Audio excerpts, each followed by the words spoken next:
On a hot and humid evening towards the end of the month of May, a small green light appears on a radar screen. The light goes unnoticed at first, but soon the monitor starts to beep and alert the attending intern to its presence.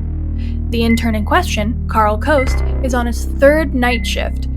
He sits up suddenly, though, awake as ever. He pushes back his disheveled hair and rubs his eyes. At first, he thinks he's just seeing things. It could just be a dream. He had fallen asleep on his first night on the job anyway and had a similar dream of a giant hot dog falling from the sky. But as the green light grew brighter, reflecting itself in Carl's glasses, he realized that this wasn't a dream. He pushed himself back in his chair. There was something on the radar. An astral anomaly was in the sky, getting closer by the second, and it was going to slam to Earth right across the lake. The doors of the rooms shove open, and Carl is sprinting down the empty nighttime halls of the Federal Bureau of Investigation Midwest Inhuman Services branch. Papers are flying as he races through the building to get to the assistant director's office. The assistant director, Farrah Isles, is lighting up her fourth cigarette of the night when Carl bursts through the door. Christ on a bike, Carl! You scared me! I nearly dropped my light. Ma'am, there's a problem. Excuse me? There's something in the sky. Kid, look. It's probably nothing. We get false flags all the time. The atmosphere eats up most of what we think we'll get. There's something on the radar. Something is about to crash right near us. Look! Do you know how low the statistics are of something actually hitting the Earth? But what about... It's 1 in 70 billion! The office is enveloped in a light from the window as the ground shakes beneath them. The unidentified object, whatever it was, hit the Earth. Right on the south side of Lake Moonmirror, right next to a summer camp.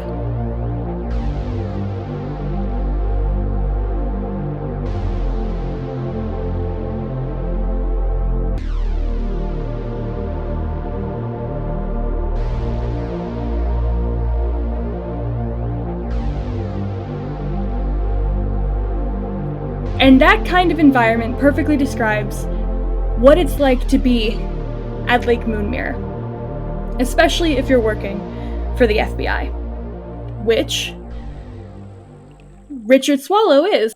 Leo, we open up to you sitting on a dock outside of the Federal Investigation Facility.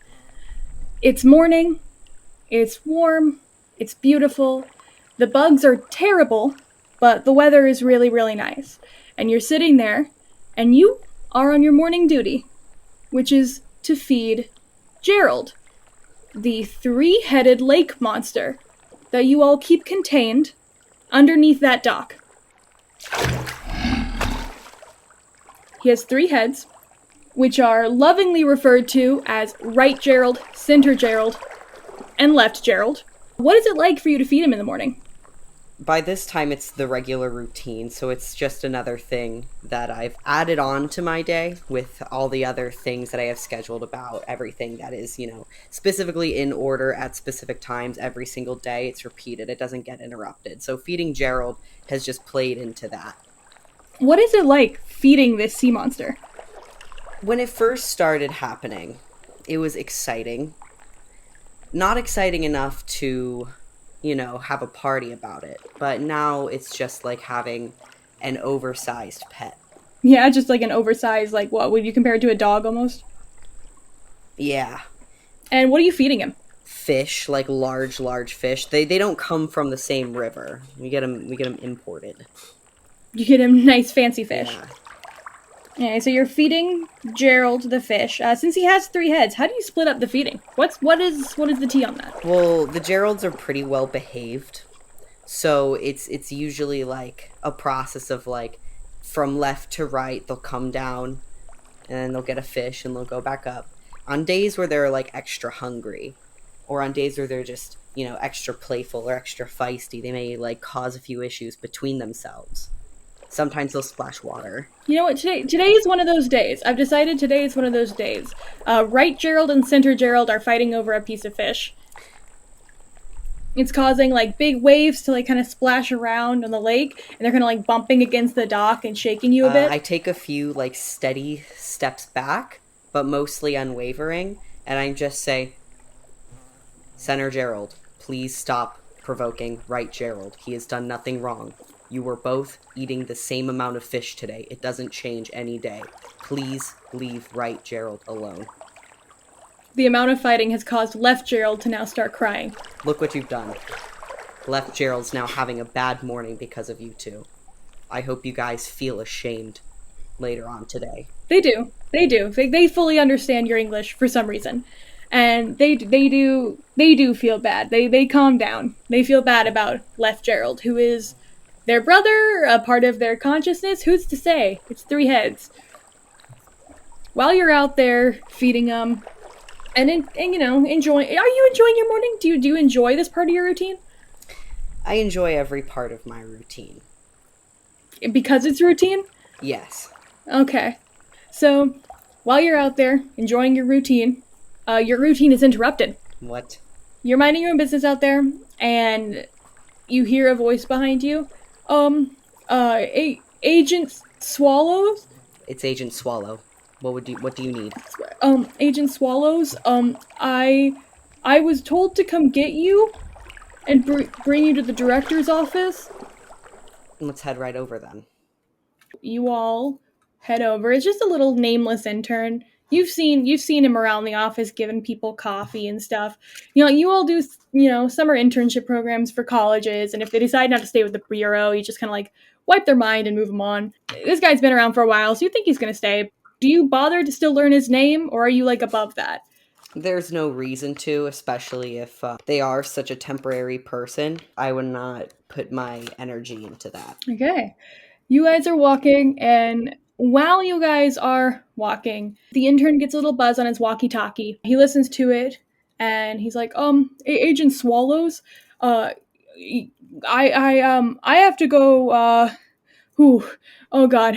And he starts to like heavy breathe. He's starting to hyperventilate. He's like, I have to fine. Yeah. And he runs off, and you have no idea what he's running off to do, but you know that a lot of interns have had a very similar reaction when they're asked to do something that either involves cryptids or ghosts or otherwise. This kind of reaction is not a shock to you. Very normal to these people who are not used to this. But would you consider yourself very used to it? Would you have that kind of reaction anymore? No. I'd never had that reaction. You were numb to it from the start?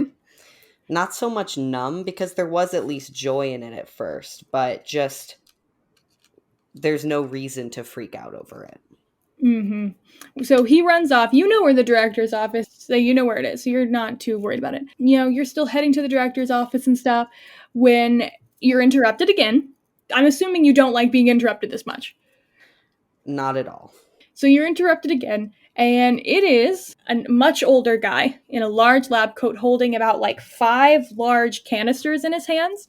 You recognize him. His name is Dr. Tesla, nicknamed Doc Tess. He works at the facility, and he's the main guy who makes a lot of the equipment that you all have been using for the past decade in order to safely wrangle all the supernatural things you've been wrangling. In classic Doc Tess fashion, he's too busy talking to himself to bother actually talking to you. Instead, he hands you all the canisters that are in his hands, which you assume you need to go take to whatever storage facility they would go to, and he just keeps walking past you.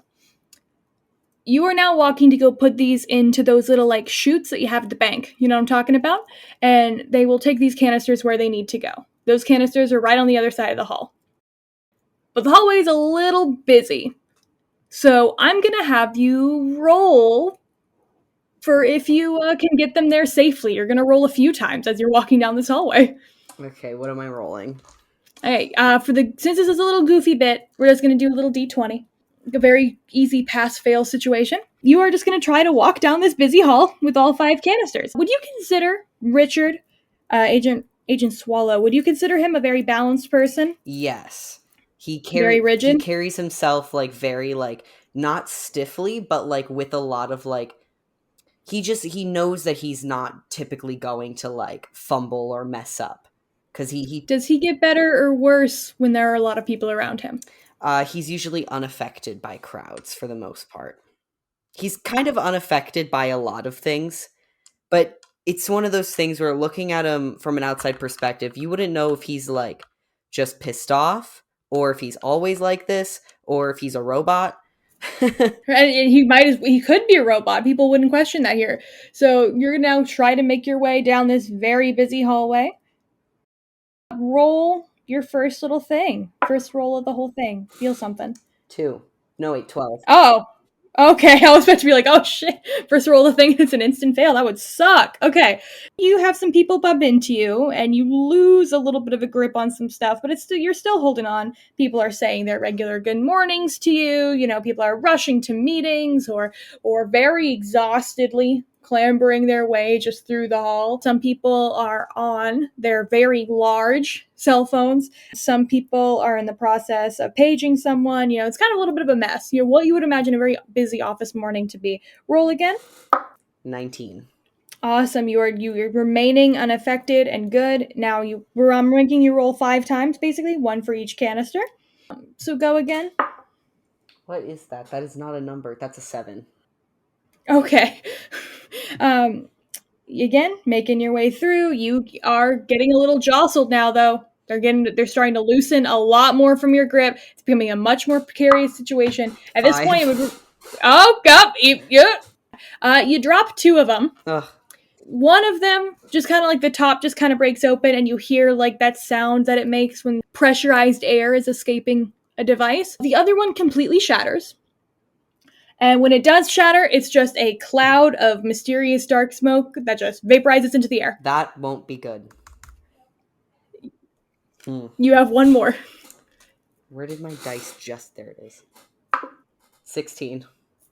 Oh, okay. You don't drop or break any others. When you bend down to pick these up, you don't lose your balance. None of the others fall. You look at the containers. The one that bled out air, you look at it, and it has a name on it. The other one, the shattered one, you shattered it to the point where the names and like file numbers are unrecognizable on it. Oh, that is not good. Now, you have 2 empty canisters out of 3. Do you tell someone that you broke these? Would there be someone that I typically go to tell? You could tell the guy who's basically working at the quote-unquote mail room, the guy who's like running the canisters at the end of the hall. When you get to him, you can go ahead and pop in the other 3 that are good to go. Do you tell him that the other 2 are broken? Yes. I wouldn't hide it. He looks at him and he's like, do you know what this one was? Why? Oh God, I cut my finger. Do you know what this was? Sad to say that I do not. I'll put it in the bin. I'll tell special services when I get the chance. It's fine. It's fine. And he just kind of like scoops it and puts it in his little ashtray. And he's like, okay. And he just sits back down. I think another thing is that I think I would understand that I deal with these kind of cases all the time, and if it becomes a problem in the future, I'll just be fixing it, so it's not as big of a deal as anyone else would think. Yeah. So do you just make your way to the director's office then? I'd go straight to the director's office for whatever you need to tell me. Do you knock first or you just enter? I knock. Come on in. And there he is, Director Government, the head of your branch of the FBI. Oh. Lovely. And he is sitting there with a cigar in his mouth, looking his normal expression, which you'd be unfazed by, but he's extremely angry and stressed, and he's sweaty, and he looks like he could kill somebody. But that's just his neutral expression, so I'm assuming you're not that affected. Not at all. Agent Swallow, put your ass in that chair. He was already probably in the chair the first time he said it. Agent Swallow, I'm gonna have to ask you to leave campus for this month on assignment. You think you can handle this? Is this for a work mission, sir? Oh, it's to get some ice cream. Of course it's for a work mission. I was assuming you were sending me away because I may have been working too hard. My bad. This is the FBI, Swallow. Too hard is average. I'm gonna be sending you and one partner to the summer camp across the lake. Who will I be working with, sir? As soon as you say that, you hear cheering on the other side of the office door. And in walks someone you went to training school and stuff with. That is Agent Jonathan Crow, looking like a young Will Smith. He walks in, and the office is literally cheering for him as he walks in. And he's waving, and he's smiling and laughing and giving some guy the finger guns. He's like, don't worry about it. You know how it is. Saving the world one day at a time. And he closes the door behind him. He spins around on his heels, gives Director Government finger guns. How do you react? My expression is as neutral as ever, but if you were to like look really hard and like the small like quirks, you would tell that I am not only upset, I am also disgusted. Because you don't like Agent Jonathan Crow. No. You do not. No. Do you? No, you do not. He is the opposite of everything you are. When he walks in and he does little finger guns to the director slams his fist down on the table. Damn it, Agent Crow, you've done it again. And you don't know what he did. They're not saying what he did or what they're cheering, but he did it. And does it piss you off that he did it? If I were to react to the situation, it would be with nothing but just like scoffs and disgust. But I don't. I sit there with my very neutral stare and just take it all in. He sits next to you and he puts his feet on Director Government's desk, like across from you. Like he angles it so they're like kind of across your lap on to Director Government's desk. And he he reaches out to try to pat you on the shoulder. Do you flinch away? I don't necessarily flinch away, but it's almost like it's a smooth, like I'm used to this reaction. So like I move my shoulder like just out of his reach when he goes to do it and then go back to my normal sitting position. Like just like a smooth motion, like this has happened before. And he's smiling and he's like, Richie, how is desk Don't call me duty? What? Richie, come on. How is desk duty? I'm not here to socialize about my workday. I just got back from Siberia. Do you even know where Siberia is, Richie? Do you? Germany. And I had a great time there. It was wonderful, amazing, and what's this? What's this? He pulls something out of his pocket. Is that a Medal of Honor? Yeah, do I have a Medal of Honor? Director Government, is this a Medal of Honor? Yes, it is. That's a Medal of Honor just for you. And he's like, that's my Medal of Honor. Oh shit, why did I get a Medal of Honor? Have you ever killed an Eldritch God, Richie? Have you ever saved a city by killing Cthulhu, Richie? Can't say that I have. You have not. But who has? Agent Crow, that's me. It's me, I'm Agent Crow. I did that. And how are you reacting? How are you handling this?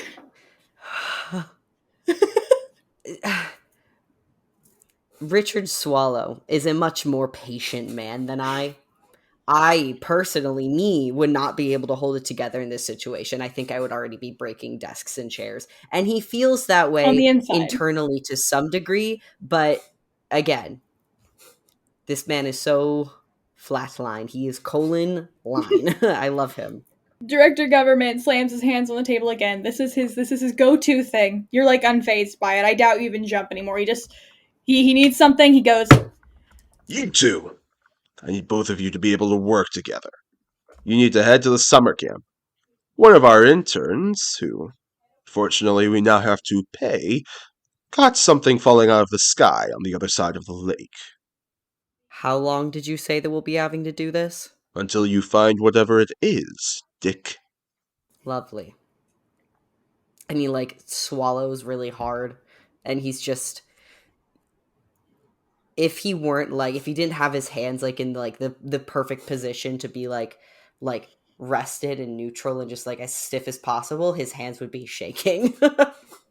I've already called that tall, handsome camp director to set up accommodations for you all. You'll stay there until you figure out what the hell has come to our planet. It's interrupting my annual fishing trip. You think I want to be here chasing after a UFO when I could be fishing? I will get this handled as soon as possible, sir. before you finish that sentence, Agent Crow stands up. Director, I promise you, I will do whatever it takes to find that UFO so that you can go on your annual fishing trip. And like Crow starts to choke up, and he's like, I know what it means for a man to go fishing, to stand there in the river and hold up his fish and take a Polaroid of it. I know what it means, and I will give that to you, Director Government. And the director is crying. The director of the FBI is crying. What are you doing? This kind of stuff happens frequently. So it's all the time. Not I'm not fazed by it, but I am tired. I'm very tired. I'm exhausted. You're exhausted. The entire bit, start to finish, all of it. It happens all the time. Which glad there's a routine. Oh my god. At least there's a routine. Jonathan turns to you and he starts making finger guns and doing a little shimmy. He's like starting to ease into it. And he's like, eh. Johnny and Richie back at it again. Schoolboys reunited for a mission. Grab my hand. 3 feet away from me. Take my hand. We have to pose. Take my hand. Take it. My hand in your hand. Do you take it? He pulls like a little bottle of hand sanitizer out of his back pocket, and like he puts it on Crow's hand, and then he puts them on his hand and he wipes them together like very, very thoroughly. Like he has like a method to this. It takes like 2 minutes per hand, and then he does. This is gonna be just like Beverly Hills Cop. Are you hype? I don't watch movies. This is gonna be tubular, me and you. Let's go hop on my bike. Your bike? As cool and radical as your motorcycle is, Agent Crow, we have to be subtle for this mission. You two are going undercover as park rangers, who are staying at this summer camp just to monitor the wildlife around the kids. You're just there to monitor earthworm rates and stay out of the way. Can you two handle that? Director reaches under his table and he clicks a button, and all the walls spin and shift around so that instead of looking like an FBI director's office, it now looks like the office of a park ranger. This includes turning around a dresser that has a bunch of park ranger outfits. I can handle anything, sir. The real question is can the ladies handle a man in uniform? And Jonathan Crow is already at the closet putting on his fit. I'm so sick to my stomach. I've never been angrier. Oh my god.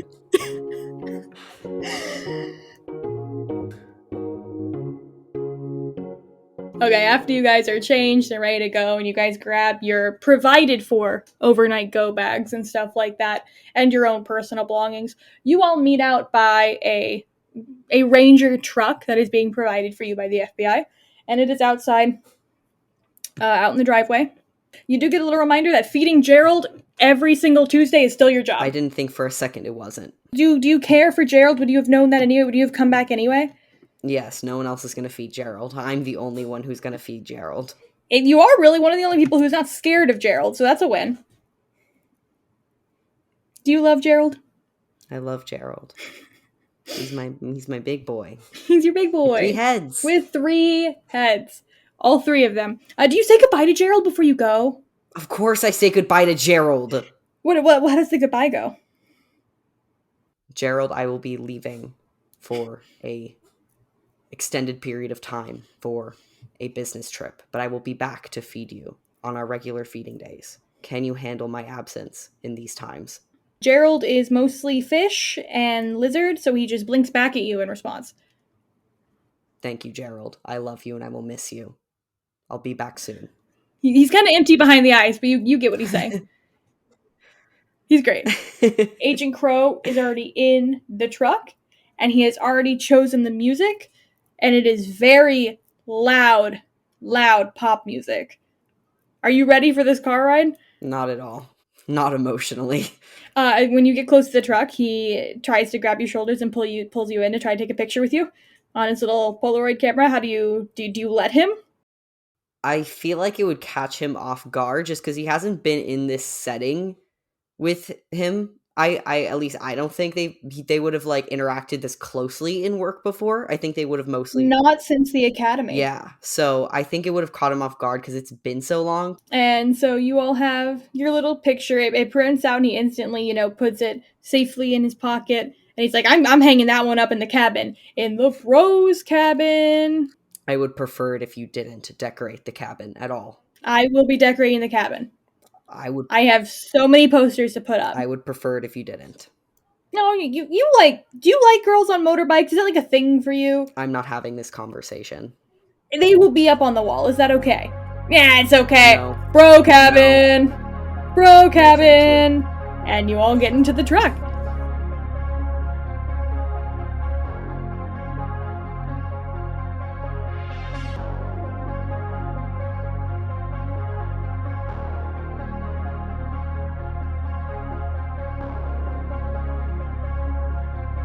On the other side of the lake, Lillian is in her cabin. She's already situated. The counselors that are more experienced, like Lillian is, had gotten there early. Yeah, no, it's all decorated. There's lots of pink hearts. There's lots of like diagrams of animals, marine animals, frogs, anything you could think of. A lot of I guess college notes as well. It's very she's having a time.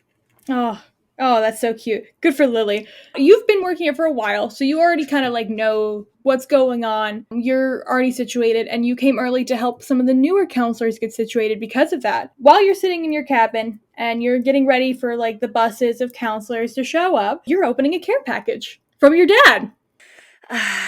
and the envelope and the little letter with the care package is wet and sticky and has a lot of little muddy prints on it, little muddy handprints and stuff.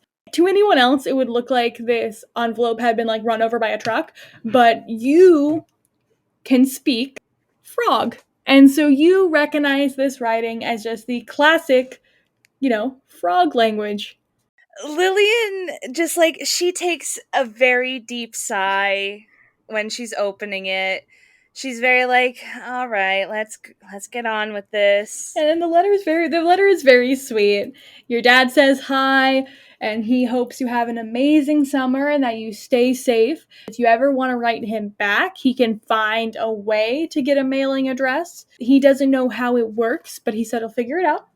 And he also said that he's been doing a lot of reading on what college-age humans love to eat.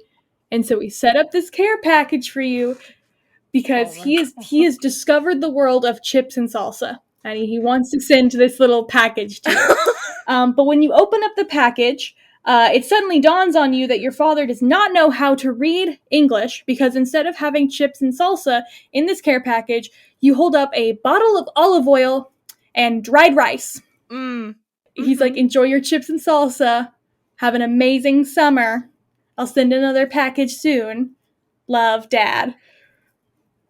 I feel like there's a bookshelf in the cabin where the past summers that she's spent at the camp, there's definitely a lot of this instance happening. So she just kind of sets it up. Like, she sets up the bottle of olive oil and the bag of dried rice, like, on the bookshelf next to, like, there's probably, like, the shoe polish. I don't know why, but I feel like there's shoe polish that like nail polish remover and and then like maybe like pistachios, like just like stuff. Maybe. It's definitely a collection that will keep on growing. While you are over here adjusting your winnings from your dad, how do you feel about just like the summer? Like, what's your vibes?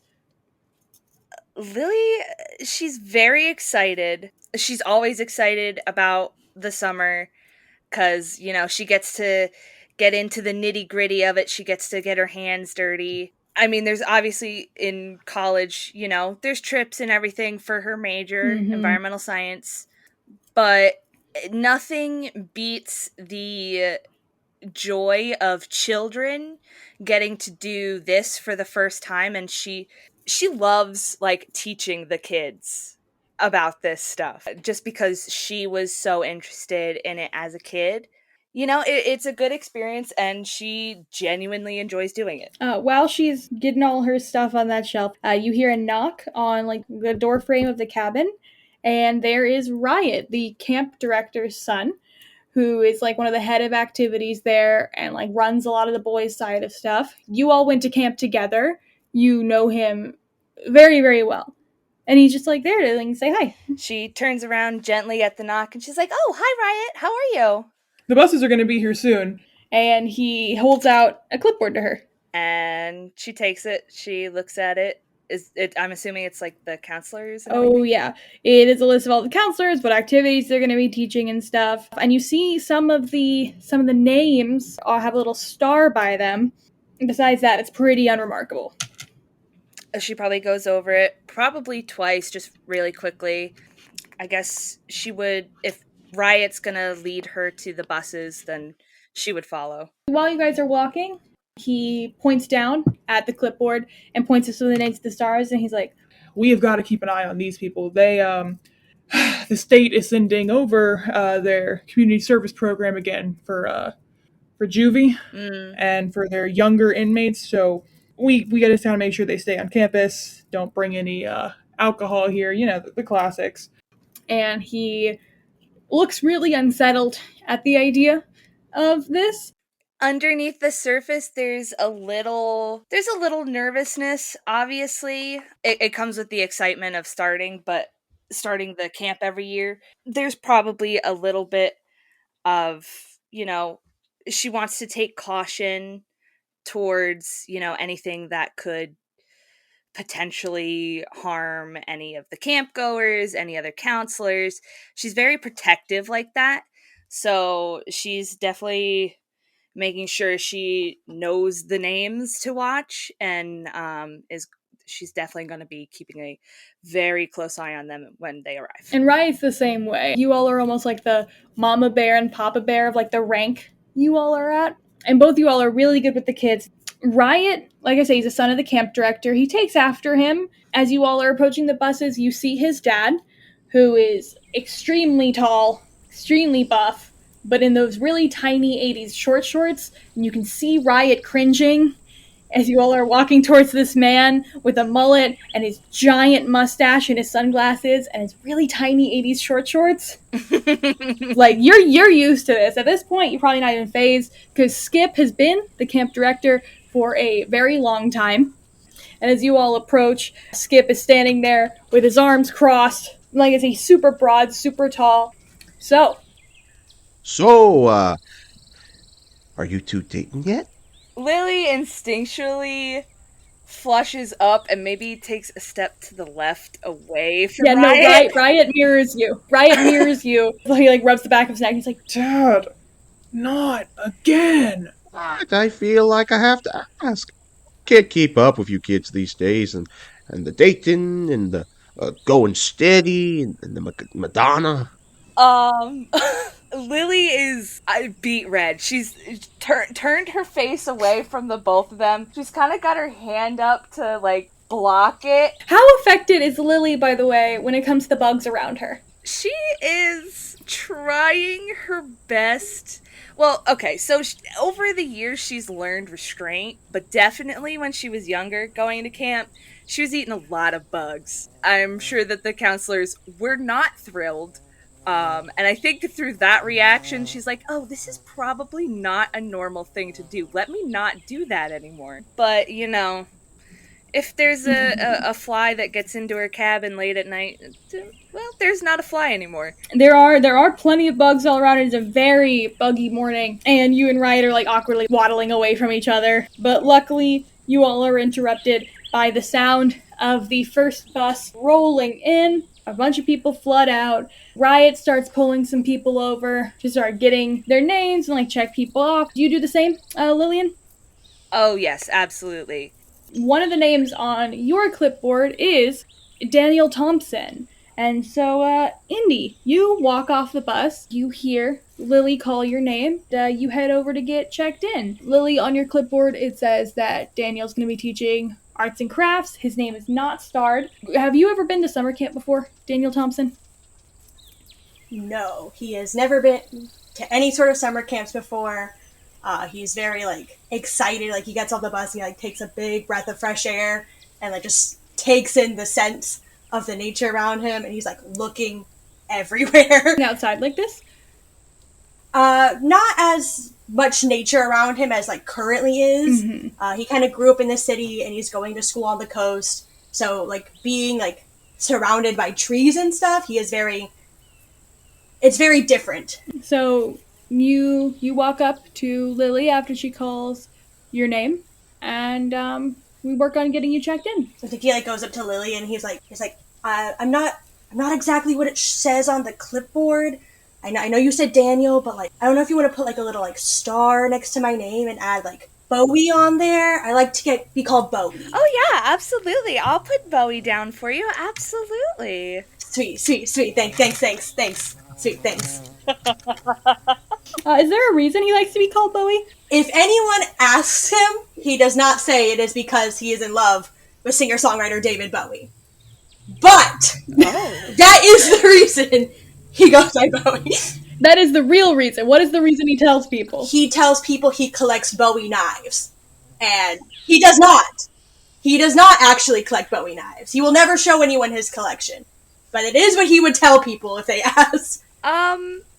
I don't think Lily would want to pry too much into it, so she doesn't ask, but in the back of her mind, she's a little curious. You give him his pamphlet, and you give him his little check-in packet, and he's good to go ahead and go to his cabin if he wants, or he could just kind of like hang out. What would Bowie do? I think he like collects all the things he's been given and kind of like, I assume he's got like a backpack of the sorts. And kind of like shoves them in that little side pocket of your backpack. And he's not like venturing too far, but he's definitely like wandering and like looking at everything, kind of like looking at all the people, like looking at the lake, looking at the trees, looking at the cabins. He's like looking around. You circle back to where some people are getting checked in over by the buses. And when you do, that's when an extremely nice car speeds in, not really caring who's around, almost runs over some people. Very hazardous situation going on here. And out steps this guy in a pea coat who does not look like he wants to be there. He instantly starts lighting up a cigarette, even though it is against camp rules to smoke. And the very nice car, some guy gets out, drops off his bags, and he leaves. Lily, you and Riot and Skip all recognize this guy as the son of the owner of the camp, who is forced to be here every summer, first as a kid and then for work, and he does not want to freaking be here. He makes eye contact with you, Bowie, just because you happen to be, like, the first guy that's a little too close, and he, like, glares at you while he blows out his smoke. How does Bowie react? He meets the eye contact, and then he gets the glare, and he kind of, like, flinches and blinks a lot, and he's like, what? And, like, probably like, leans in closest to whoever's with him. It's like, who is this guy?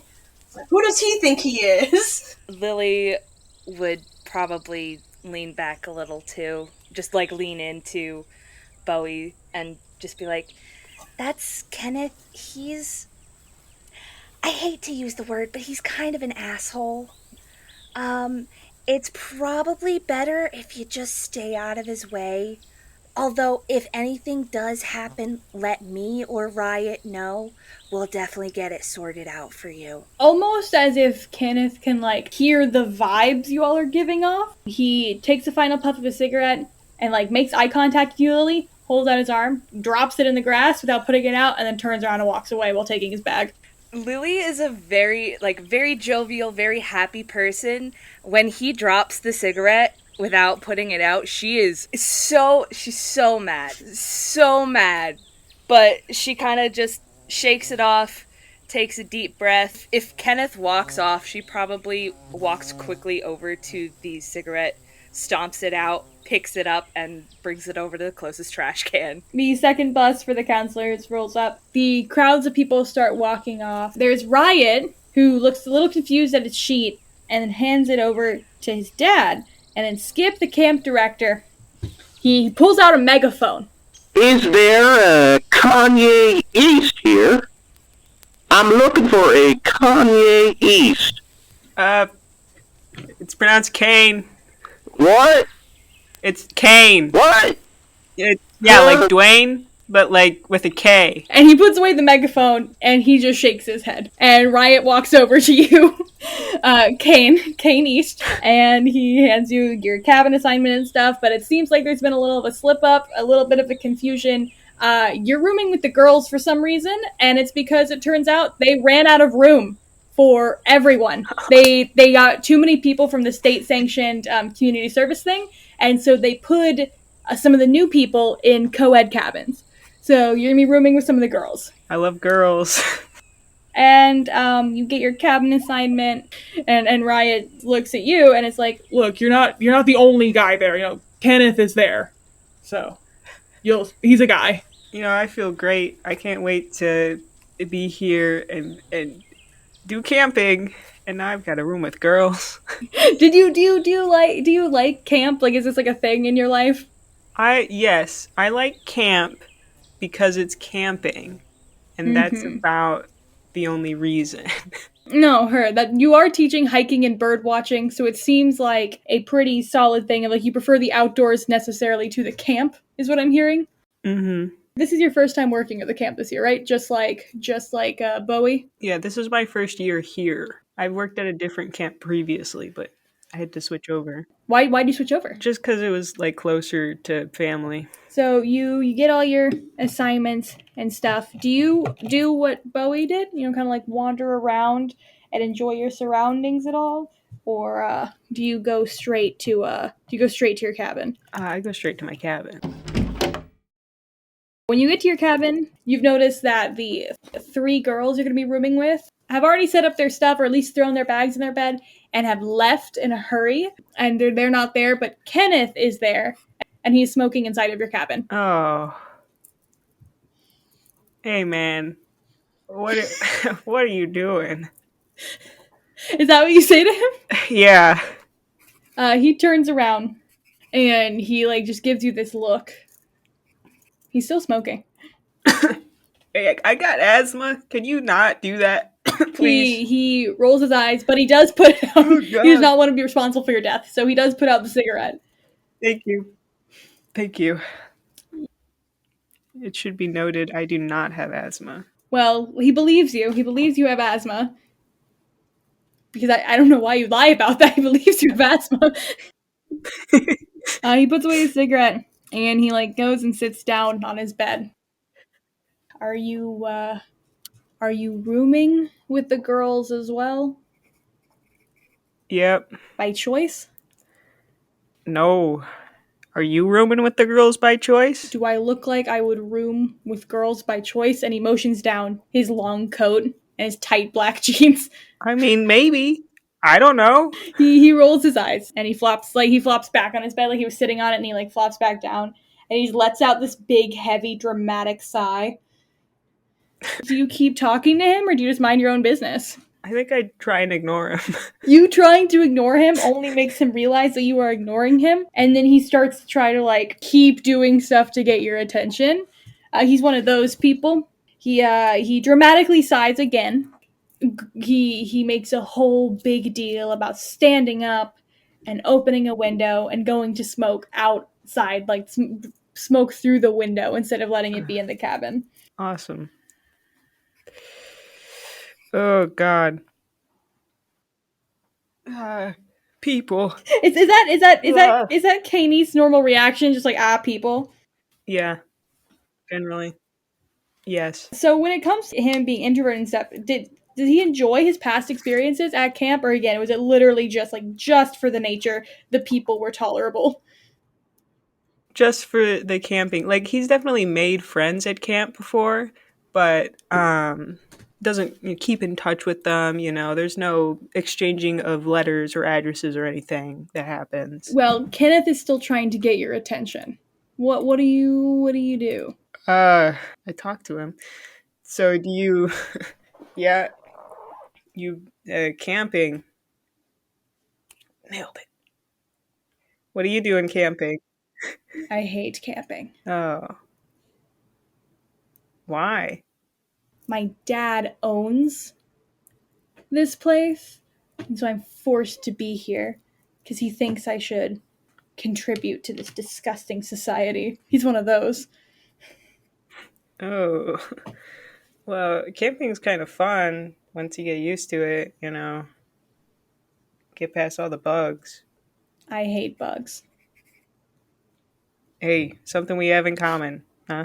He you know what? He appreciates that. He vibes with that. He doesn't hate. He likes the fact that you are so like neutral with him in this way, and he still believes you have asthma, so he's respectably smoking outside of the window. As you all continue to do your unpacking and all of that stuff, do you look at the stuff he's unpacking? Like, do you observe? He's taking out a suitcase. You do? Oh yeah. Is it because you're nosy, or is it just because like It is definitely 100% because I'm nosy. No, heard. While he's unpacking and getting all the stuff out of his bags, you notice that he definitely did not pack camp-ready clothes.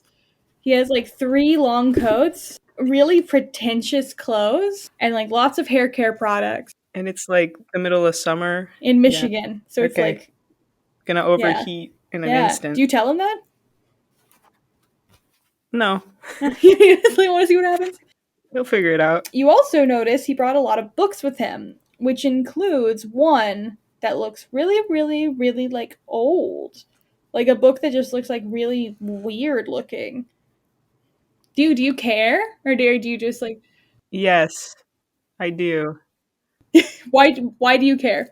I love not that. Kane loves books and reading. What's his favorite book? Good question. You know what? It's called Bridge to Terabithia. Okay. Maybe. Why maybe? Might be called that. Might not be called that. Why maybe? If you're wondering if Bridge to Terabithia was out in the 80s, it was. It could be. If that was like your defining factor of whether or not it was this. Well, that's definitely a plus. It feels like a book that'd be out in the 80s. But if there's one thing that Kane loves more than books, it's old books that look like nobody should be reading them. Are you into like weird creepy stuff? Is that why? Yeah, Kane grew up with like a lot of stories being told and like, stay away from the woods, you don't want to go into the creepy tunnel, into the water runoff drain. Because if you go to the water runoff drain, you'll run into the fish man of Michigan, the fish again, and then it'll be a whole thing. Yeah. And he would always go out there and try and find them. Never found anything. Potentially. But it made him realize that it's just sort of, it's not, everybody makes those things out to be like scary and unapproachable. And he likes to approach them and see if they're actually scary or not. Okay, so do you ask him about the creepy book then? Yes. So, you read? And he sees you looking at the creepy book and he kind of like puts the book under his pillow and gives you a glare. Take that as a no. I do read. Oh, is it like stuff in there that you don't want people to see or? And he kind of like thinking about it. And I guess because you've been so chill and also I don't know, maybe because of your asthma, he decides he can trust you. Because of the asthma. And he pulls the book out from under his pillow. Are you familiar with the local legends of this camp? No. I just got here. You don't know anything about the Moonmirror massacre? The what now? Is this genuinely your first time hearing about it? Yes. Back in the 50s, some counselor here killed a bunch of other counselors on the final day of camp. And this place was shut down for like 15 years. Oh. Yeah. Here? Here. And the killer's body was never found. He'll be out here. Or not. What, for like 15 years? No, for longer than 15 years. It's been like 30 now, but like the camp was shut down like 15. Yeah. Yeah, time. It's got to be really old then, right? The massacre? The killer. The guy. 40 now. Or, oh god, older, 50. 60? Disgusting. Oh. So probably not that much of a big deal. Like the killer? Well, I mean, like if you had to fight a 50-year-old, right? How do you think you could take him? But he's a 50-year-old killer. It's so what? Anybody can be a killer. Doesn't matter how old they are. He will remember that sentence that you just said. Oh god, the little thing in the top of the screen flashes. Yeah, like Kenneth will remember that. I'm just saying, would you rather go against a 50-year-old killer or like a 20-year-old killer, you know? I mean, no killer, actually. That's very true. Well, and hopefully we don't. And that's when he shows you the book. It's one of those classic kind of like Satanic Panic, How to Summon a Demon books. Like, it looks authentic, but for all you know, he could have like bought this at a local coffee shop. You know what I mean? He kind of like gives you a look and he's like, I was thinking about, trying to talk to the killer. Wait, is the killer dead or alive? He shrugs. He's like, we don't know. That's the scary part. But if he's dead, I want to try to talk to him. And what else are we going to do? Make friendship bracelets and eat s'mores? No. Yeah, I think that is generally what... Oh. That's pathetic. S'mores are pretty good. I don't know what you're talking about. S'mores are not good. Okay. To each their own, I guess. Well, here, if you want to go make a friendship bracelet, feel free. But if you want to join me in trying to talk to a killer, then we can go have real fun. Ooh. Yeah, you know what? I'm sure there's time for both. You're right. Do you believe he'll actually be able to talk to him? No. Well, I think the end goal is not to be able to talk to him. For me, it's to go. Like, it's definitely going to be interesting no matter what, right? Kenneth kind of accepts that as an answer. And he puts the book away. And he tells you that he'll come get you when it's time. Do you go back out after that? Or do you just, chill in your cabin? I go back out. You go back out at almost exactly the same time that two different vehicles pull up. One is a bus from the local state jail. And the other one is a Mountie truck driven by Jonathan Crow with Agent Richard Swallow in his passenger side. Before we get to them, though, the county jail bus pulls up. Two different people are taken off the bus, and they have their handcuffs taken off. And these are two of the people who had starred names on your checklist. And you recognize one of them, Lily, basically instantly. It is Riot's ex, who used to go to camp here, so you definitely recognize him. His name is Viper. He's dressed head to toe in super metal clothes. He has this long white rocker hair.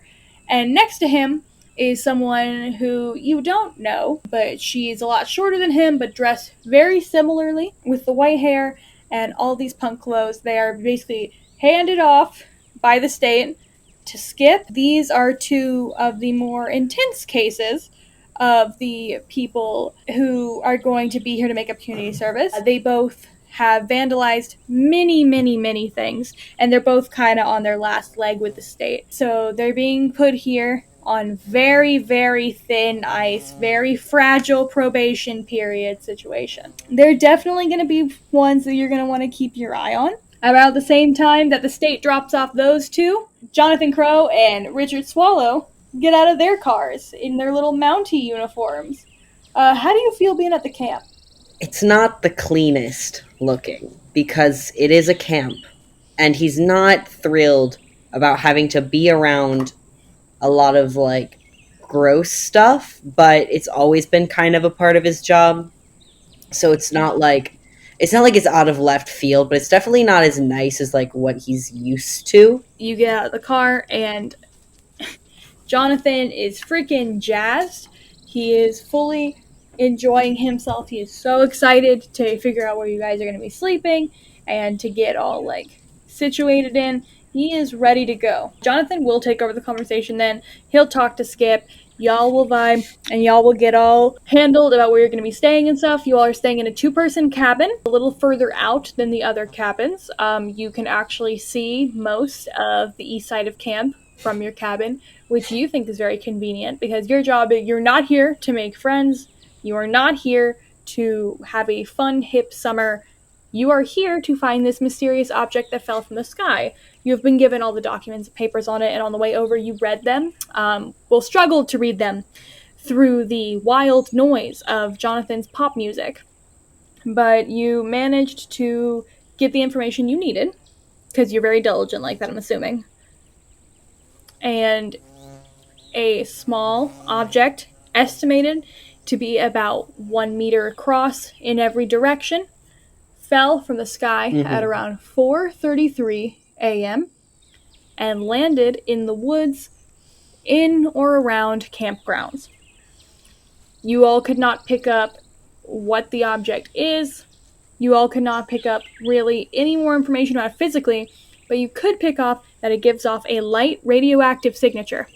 I'm pretty confident that I'm going to find this in much less time than what anyone is expecting. Like, I think I'm literally thinking, like, making a plan on how to solve this issue as soon as possible. Already thinking of all, like, the tools and stuff we have to locate the object and the best way to extract it, whatever it may be. Like, I'm thinking of, like 30 steps ahead of like what I could be doing now that I have proper information for what I'm dealing with. So you all go to your cabin, and y'all are getting situated, and Skip tells you that there is going to be a celebratory bonfire that night where everyone's going to be able to get together and socialize and learn about the NPCs and enjoy themselves. So you go to your cabin, and you're getting situated with Jonathan, and you realize that they have only given you one bed.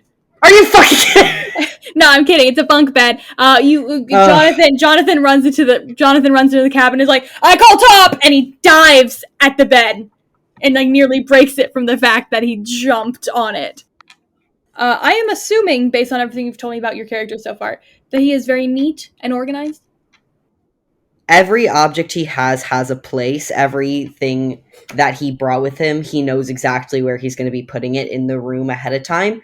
And he's very much so like, I don't want anything else moved. If something is in a spot where I put it, I meant to put it there. I never just haphazardly like put stuff wherever I want. So like right now, Agent Swallow, his bag is like neatly up against the wall. He's already like unpacking like essentials. He's like taking like his shirts and stuff out and putting it in the drawer. He doesn't think that he's going to be here for very long, but it's still a part of his mental routine to like, you know, unpack his bag. And what does Crows look like?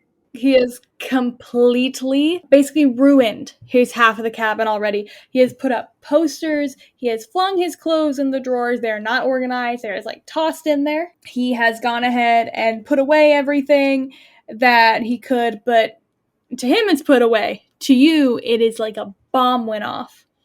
And it happened so quickly, you have no idea how it turned into a mess that fast. Oh boy. Like, after he's done, like, unpacking, like, the bag he was already unpacking, he's gonna be like, Agent Crow, would you mind please organizing your belongings into a neatly order? We are adults. This is neat. Would you like to describe to me your definition of neat? What do you mean? How is this neat to you? And he, like, stiffly gestures to the room. This is exactly what my house looks at back home. Like, this is just what it looks like. I feel bad for you. What?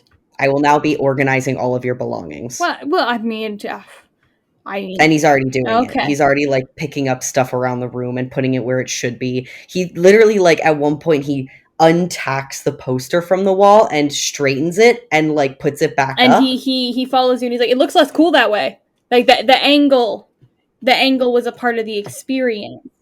I do not care. But the angle, it will be neat and organized. It's a poster. It's a And it needs poster to of be a lady in straightened. a bikini on a motorcycle.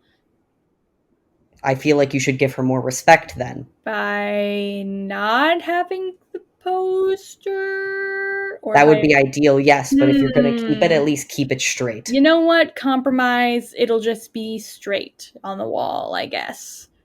As long as I get to keep it. And he's minding his own fucking business. He's the opposite of everything you are. How are you going to handle sharing a room with him? Because you have not done that since the academy. I already have a migraine.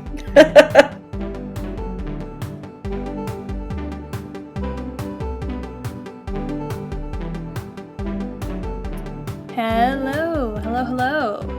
It is Eden, your game master for Camp Moonmirror, and welcome to our first ever mid-roll. Isn't it intimidating? I'm a little intimidated. But thank you to everyone who has made it this far in episode 1 and is gonna keep trucking along with us on this journey. I am very excited to see how this develops and how my editing style and DMing style grows with the story we're telling. I'm very, very excited. This episode features 2 guest voice actors you heard at the beginning, by the way. That is Faven and Sunpai. We are very grateful to have them step in and do the awesome little VA work they did at the beginning. They're both amazing people. You can find them both through our Twitter. Also, a special shout out to our voice actor for Director Government and for Skip. His name is E.G. Tariku, and he is absolutely wonderful. He's not only a voice actor, he's a writer and a digital artist, and you can find him also through our Twitter. And a special shout out to the man, the myth, the legend behind our original compositions. Absolutely amazing, Xavier. We love him. You can also find him through our Twitter, which, by the way, great time to plug. If you don't follow our Twitter, Tumblr, or TikTok, you are missing at least 30% of the information that could go into this podcast, whether that be hints and clues and secret little spoilery things you might not notice the first time around in our official art, wonderfully drawn by Leo, or, just general fun character memes. You can follow us on all our social medias and catch all that there. And I just real quick want to give a little shout out to my players, Suffer, Stranger, Indy, and Leo. I love them so dearly. I could not have found a better group of people to bring this story to life. I love them with my whole soul. I am so excited for you all to see what they bring to the table. It is an extremely talented group of people, and I cannot speak highly enough of them. So this is my big thank you to them, who will not be hearing this until the podcast airs. I love you guys. You all are wonderful. Thank you for a wonderful first episode and a wonderful series. I love you all. Speaking of episodes and the concept of more episodes, our episode schedule is going to be every 2 weeks. So right now, as of today, this is October 3rd that you are hearing this. The next episode is going to be October 17th. And then the one after that will be Halloween. And we will follow in that every 2 weeks posting schedule. Occasionally, if there's a non-canon episode or some fun, goofy side content or something that's short and maybe, meant to be taken a little bit more lightly, we'll be posting that weekly, potentially. So for bonus episodes and bonus content to know if there's going to be an extra episode posted within those 2 weeks, like I said, follow our socials. So I'm done taking up your time. Short, sweet, simple. Let's get back to Camp Moonmirror, where all the fun and important stuff is.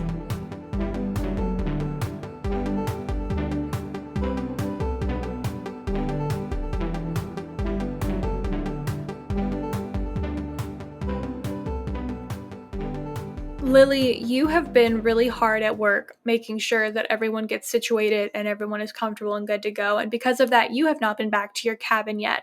But you do know that you have a cabin mate.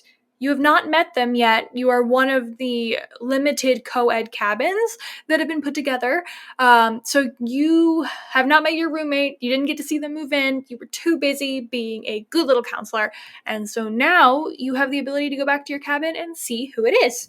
I'm assuming Lillian would want to go make friends with him. Oh, 100%. 100%. She's like, a little worried that there's going to be a guy dorming with her, but another friend. Why not? So you go to the cabin, you walk in. Before you even see the person, you are met with the smell of cigarette smoke and leather polish, and you can already see the dirty boot prints on the floor, just the clothing and stuff kind of scattered around. And there standing by his bed, just kind of like throwing stuff in his drawers, is Viper. I think Lily absolutely freezes up, just staring at Viper in the doorway. If he like looks up at her or like makes eye contact, she will just quickly move to her side of the room, and then just like it looks like she's actually doing the mental math of what side of the room is hers and what is Viper's, and is going to just start tidying up her space just to counteract the mess that is happening on the other half of the room. You recognize Viper from your early days at camp, kind of similar to Riot. You all didn't run in the same circle, but you went to camp in the same years, and you would remember Viper as like more along the lines of that one asshole kid. Is like, you know, like when you just like, you don't even know his name, but you know his face. You only really got to know Viper when Viper was dating Riot. And now Viper is still that asshole kid vibe, but now his hair is completely different. It is stark white, and it seems like his appearance has like drastically changed in the last year as well, to be just a little bit more intense, not even in like his fashion sense, but just his actual almost like bone structure has changed. He sees you come in, and he doesn't really stop what he's doing, but he gives you like this knowing smirk to where like he knows, and you know, that this is about to be an absolute mess. I think Lily sits on a lot of words for a very long time, and then she's like, you know what, I'm a lady, I'm not gonna say any of that, and she's gonna push it down deep down where nobody will ever find it. Deep down. And she's definitely not going to be the one to say anything first. She is still dealing with the idea of being in this cabin for the rest of the summer. The silence continues on for a little bit. Without warning and without asking you, Viper pulls out a boombox from his stuff and just starts to, at a high, very inconvenient, annoying volume, play some just good old classic punk music. Again, no warning, but you can see, like, you know how you can just, like, you know that someone knows what they're doing? That kind of energy. He set it up on his little dresser by his bed, and he just sets it down, and the cassette was already loaded and in there. It's like ready to go. It looks like these belongings had not been touched in a while. It seems like the juvenile detention center gave him all of it back for this summer, and so like it looks literally like, I don't know how to say it, pristine, untouched, and he just pulls it out and pushes play, and loud volume just starts blasting heavy music. And just keeps doing what he's doing. I think the volume absolutely startles Lily. Like, she jumps. He laughs. He notices, and he instantly like laughs to himself. And then like hearing the laugh, deep red flush, and then she turns around. Her whole like posture is very tight and very like bottled up rage. But then she turns around and she's very sweetly like, I don't, you can do whatever you want. Just please turn that down while I am in here. Please. He like gives you like one of those like nods and like thumbs up, like it's all good, and then he turns it down by one notch.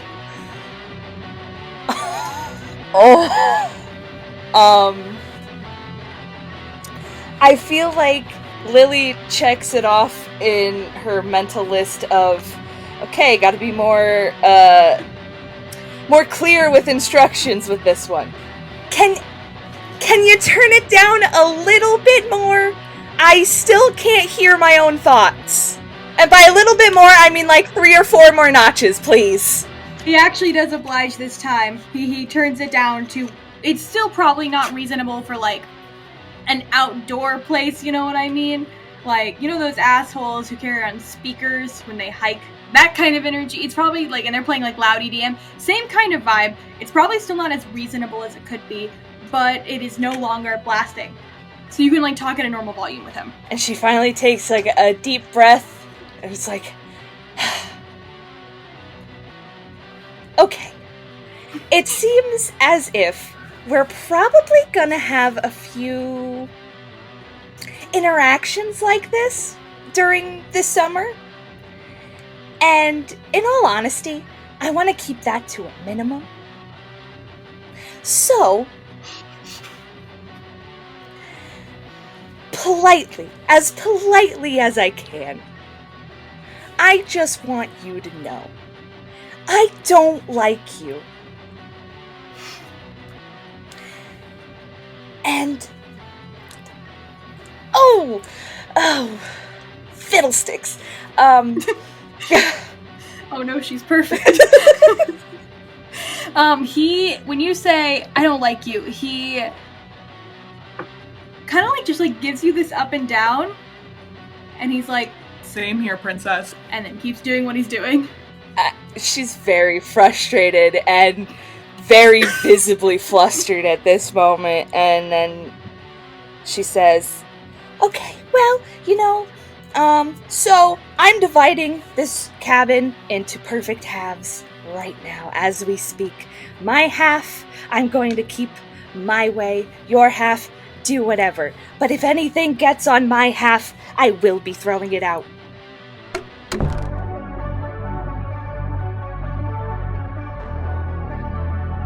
That night is the bonfire, and everyone is there. There's food, someone has a boombox playing some hip tunes.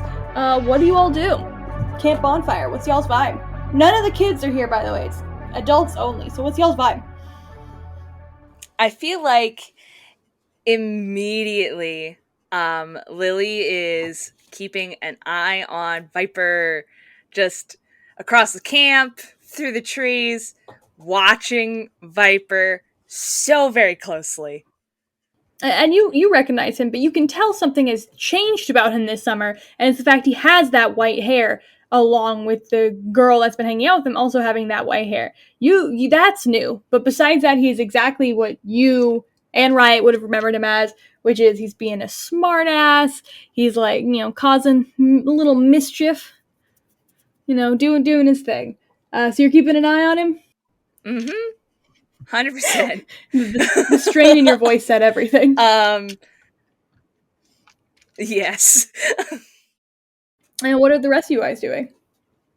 I think Daniel is so genuinely shocked by the variety of people here that he is like watching everybody and kind of trying to like learn everyone's vibe. I think he came in like expecting everyone to be a lot like Lillian, and then when more and more people kept rolling in and they were not, he was like, this is interesting. I'm keeping an eye out, just trying to like catch everyone's vibes.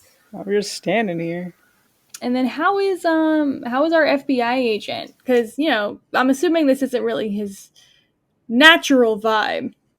Honestly, not only is he keeping to himself, he's actually got a map of the camp and he's studying it very intensely. And since like he's under the guise of a ranger, it doesn't look like anyone's like, worried about it. It just looks like he's trying to learn the campground, but he's really like studying this like it is his lifeline, because if anything happens, he needs to know exactly where everything is located. Feel a tap on your shoulder. He looks up stiffly. There is a guy who's in one of those full, like, 80s neon, colorful, geometric tracksuits. He has a fun, hip hat on. He's short, he's blonde, he looks really, like, bouncy, you know what I mean? He has a personality more akin to Lily than the others. He's like, oh, so you're the park ranger, right? Yes, that's me. Do you require assistance? No, I just wanted to talk because your cabin is near my cabin, and you're near the kids camp section. You know what I mean? And so I just wanted to like get to know you, man. What could you possibly want to know? And he holds out his hand to you, and he's like, "I'm Kyle," with an I. He takes the hand sanitizer out of his pocket and he squirts some on Kyle's hand. And then he puts it on both of his hands. You and don't, it's a you don't need 2-minute that. process for each hand before he finally goes in for a handshake. I washed my hands this morning. You don't. Oh, now my hands are sticky. No, that's cool. Sticky's cool. What's your name? Richard Swallow. Shit, would he have... Wait, were they assigned fake names? No, they were not. Okay, yeah, no, he would probably just go with Richard Swallow then. And you see Kyle's face kind of twitch. And he's like, excuse me? My name is Richard Swallow. Like, for real?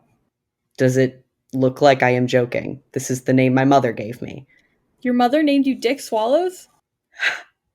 And Kyle's holding back a laugh. He is fighting for his life right now. My great-grandfather on my mother's side was named Richard. She did it in his honor. My dad... Dick Swallows? Peapaw Dick Swallows? My father's last name. My father's last name was Swallow. It's an unfortunate situation, I know. What was your dad's first name? I will not give you any information about my family any further. Thank you. No, oh God, does your dad have an embarrassing name too? It's what, you could just change your name. I picked my own name. I wouldn't. No. Kyle No, with an I. I would not. The kids I would love not it. change my name. No. Kial. I'm not the going to. The kids love it. You can change your name. My mother gave me this name, and I will be keeping it. Thank you. You could do it. You don't have to keep it. You don't have to be Dick Swallows for the rest of your life. I enjoy being Richard Swallow. Thank you. And then out of nowhere, Jonathan is patting you on the back, and he's like, "Yep, he loves being Dick Swallows." I feel as if I am being made fun of in a way that I do not appreciate. No. And Kyle's like, no. I'm not making fun of you. I just, you could change your name if you want. You're not trapped. You're not trapped as Dick Swallows. And he's giving you a very genuine look. I will not be changing my name. I enjoy my name as it was given to me by my mother. Please let me keep my name. I mean, I'm not taking your name from you. Like, you can keep your name. I feel as if I'm being threatened. No, that's not. Kyle holds his hands up and he starts backing away. I mean, he's like, no, that's not. He looks around and he sees you, Daniel Bowie, and he's like, no, see, what's your name? My name's Bowie. Bowie? Yeah. Like the guy? No, like the knife. Wait, that's it. See? You don't have to be Dick Swallows if you don't want to. Wait, that guy's name is Dick Swallows? Yeah, his name is Dick Swallows. Did he pick that? No, that his mom named him that. That was his grandpa's name. Does your mother love you? Very much. Thank you. I don't know about that one, man. Jonathan is losing his fucking mind. I just want to make it very clear that Jonathan is laughing so hard that he might throw up. He's losing it right now. Agent Swallow, his face has just been blank this entire time. Still, even now, his face is completely blank. He doesn't think this is funny. It's one of those things where, this is a name that you would have, been made fun of for your entire life. Not only is he numb to it now, he's also tired of it. And conveniently enough, while this conversation is going on, your very large phone rings in your pocket. Is it one of those, bricks? Yes, very large phone. It is the 80s. I pull out the brick and I just respond with Richard Swallow speaking. Hi, honey, it's your mother. How are you? How's your day at work? I haven't talked to you all week. Hello, Mother. I'm having a lovely time at my job right now. Yo, is that your mom? The mom that named you Dick Swallows? Mother, I may have to call you back. I'm surrounded by people who do not respect me. Oh, honey, no. Listen, honey. We have not talked all week. I don't care who respects me or you. You will not hang up on your mother. Sorry. Oh my god. And he just calmly is like, Mother, it is probably not the best right now to catch up during a social event. Oh, are you at a party? Oh, my son's at a party. You never go to parties. When you were in high school, you did not want to leave the house once. It is a work event. Where are you working? What's going on? Is Man Moth up to no business again? You're not supposed to speak about these things with me on the phone, Mother, especially not when I'm around other people. I'm working as a park ranger now. It's Man Moth. I saw a thing about Man Moth in the paper the other day. It's just Man Moth. You know those news headlines are full of false information, Mother. And he like says it like a little louder than usual. No, if you know what? If you just want to tell me that you don't love me, that's fine. I never said that. I love you, Mother. Well, go enjoy your party. Find someone to get married to. I want my grandkids. Goodbye, Mother. And she tells you that she loves you like 7 more times before she hangs up. Is our interaction finished here? Do you want it to be? Yes. Oh, okay. And Kyle just kind of like awkwardly shuffles away. What is everyone else doing at the social event? What are y'all doing? Socialize with each other. After scoping out the situation with Viper, Lily probably finds Riot. And Riot is, you know, he's making the rounds and stuff. He's doing a very similar thing that you are doing, which is like really keeping an eye on Viper and the girl who's with him. He also is continuing to be embarrassed by his dad the whole party. So that's what Riot's been doing. I feel like Lily just kind of slides up to him in that animated way and it's like, so, Viper's back? Yes. Is all he manages to say about it. He like his eyes narrow and he's like, Yes. And then I think Lily gets a little pink and she's like looking away. It's like, how does that make you feel? and he thinks for a moment. He just responds with, Yes. Lily just kind of laughs a little bit quietly. And then she's just like, well, Well, how's your roommate? Oh. yeah, so that happened. how long do you stay at the bonfire? Lily would probably stay for a pretty long time. Just trying to, you know, say, hi, hello, I'm Lily. I'm one of the counselors. Been here for years. Yada, yada, the whole spiel. Probably, I want to say like midnight, if it even goes that long, would probably be the latest. And then she'd be like, okay, I'm going to bed. And when you start heading back to your cabin, can you roll for investigate a mystery, like sharp? 3. Okay. You just kind of head back to your cabin, mind your own business. You don't notice anything weird. You don't notice anything out of the ordinary. But you don't feel right. Like, you don't feel like you're alone or like you're fully safe, but because it's camp and, you know, it's camp, you feel good about being here, you're very familiar with it, you just kind of like let it kind of roll. You know, roll off your back, you're minding your own business. So you just head back to your cabin. Who would leave next, Bowie or Kane? I think Daniel's kind of been, I assume at this point he knows who he's rooming with, so I think he'd be kind of watching to see when his people are heading back to the cabin and kind of gauge it off that. Like, he doesn't want to be the first one back, but he doesn't want to be the last one back. Bowie, you start heading back once you see like 2 of your other roommates have head back. While you're heading back, though, you see a mysterious shape far up ahead of you in the woods. Like, what kind of shape? It is off the path. It is in the shape of a clown. Oh, you know I'm following that shape. You're following this mysterious clown-shaped shadow in the woods? Yes! Okay. Is that the kind of person just Bowie is? I think he's adventurous in the sense of he knows there isn't a clown at the bonfire, so he is very curious. He's going to keep his distance, but he is seeing what is up with that clown. Okay, so you're sneaking, sneaking and minding your own business. Very exciting stuff. Well, you're following and stuff like that. You find yourself being led deeper and deeper and deeper into the woods. I assume, like, as I'm getting further away from, like, everything, it is getting significantly darker, because I'm assuming, like, the woods aren't well lit.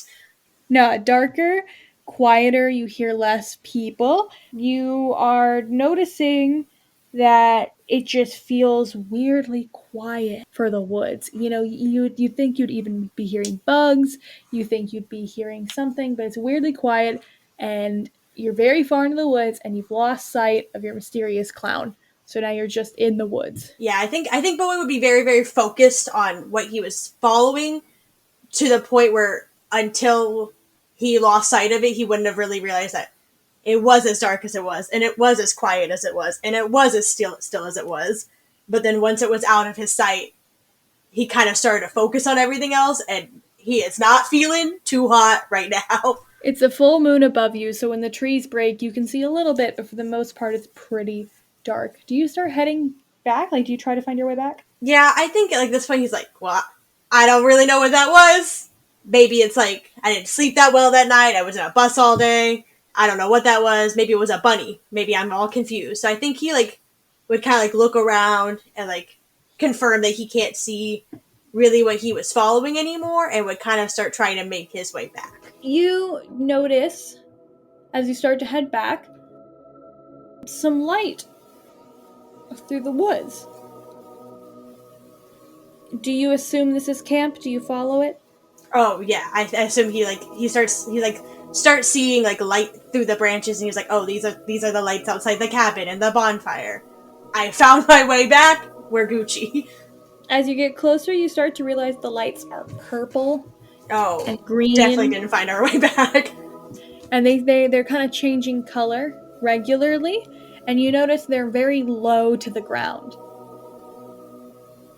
I think he would definitely slow down when he got to the point where he's like, oh, this is not the right way, but also, I did follow a clown figure into the woods, so I can't not check out what these lights are. As you get closer and closer and closer, you eventually break through the trees and you see a giant crater in the ground. By giant, I mean probably like 7 by 7, maybe more, but just a crater in the ground that's about 3 feet deep. In the middle of that crater is a giant metal ball that around the edges of it are occasionally flashing colors.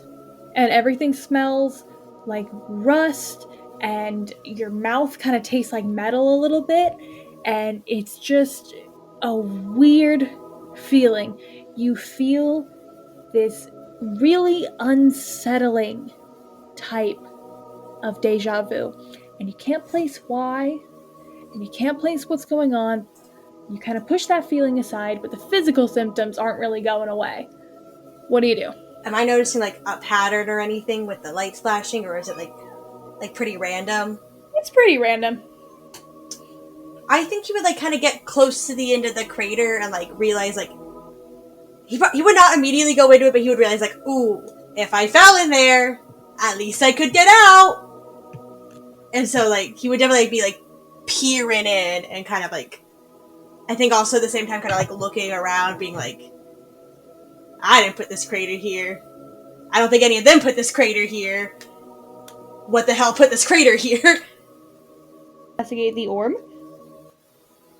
I think he gives it a minute, but eventually he definitely gets into that crater. What does he do to the orb? I think he kind of like pokes it with his foot at first, because he's like, it's like making, is it making any noise, or is it just the lights? Just the lights. Just the lights? Yeah, I think he kind of like gives it like a little nudge with his toes. And that when nothing happens, what does he do next? I think he would do it a couple more times, and like if nothing else continues to happen, at that point he would probably pick it up and like kind of like hold it up to the moon and try to get like a better look at what is going on with it. So you have skin-to-skin contact with the orb, correct? Oh, I guess. Your hands start to burn. Oh, I'm dropping that orb. As soon as you drop it, it cracks open down the middle. And it is a huge blast of light, disgusting, like weird science-y smells. Everything smells like bleach. Like it is a weird situation going on. It is so bright you have to look away for a second, and there's just smoke all around you. When everything clears, there are no more lights flashing. There's no more anything like that. It is just the orb cracked open. Do you look inside of it? Like how cracked is it? Like it is like split down the middle, like full Kinder Egg realness. So if I'm looking at it, I can see what's inside of it without touching it. Yes. Oh, I will glance. I will give a little peek. And there looks like there is some kind of like squishy slime ball in there. Oh. It doesn't look like it's not like it's lighting up. It's not like it's like doing anything. It's just like a squishy little slime ball. Does it look like anything I would have ever seen before? Maybe like no, actually I can't. Maybe like melted rubber. I don't even know. Is there like a stick nearby? Do you want there to be a stick nearby? You want to poke it with a stick? I kind of want to poke it with a Okay, stick. you can poke it with a stick. I'd love to poke it with a stick. Poke that bitch with a stick. Just a little gentle like nudge. Okay. And when you nudge it, it starts to kind of like shine. Starts to glow in a bunch of different colors. The little slime ball does. And 2 eyeballs suddenly appear on top of the slime ball. And they blink up at you. They blink out of order. But they like look around and then they blink up at you. Does this like look like, is it still just like an inorganic pile of rubber with eyes? Yeah, it's just like a squishy light up pile with eyes. Oh. I think Bowie is very disturbed by it. Does he? What does he do? It's just like looking at me, and I'm looking at him, and he's looking at me, and I'm looking at him. Yeah, just back and forth. Does it have like a mouth that I can see? Nah, just eyes. Just eyes. I think he'd give it another little poke. When he pokes it that time, the stick kind of like absorbs into the side of the squish. Oh no. No. But when he does that, the goo starts to take more of a shape. 10 little arms, like 10 little octopus little arms, stick out of the goo. And the eyes like blink, and then 2 little flaps, like, kind of similar to like a Dumbo octopus, how they have their little flaps. Those little flaps appear on its head. No visible mouth still, but it has a little bit of a shape now. Something between a starfish and an octopus, but with a skin texture that is so unfamiliar to you. Very much still like melted rubber, but it has a little bit of shape now, and the stick is kind of like stuck in it now. Is it still looking at me? Yes. Oh.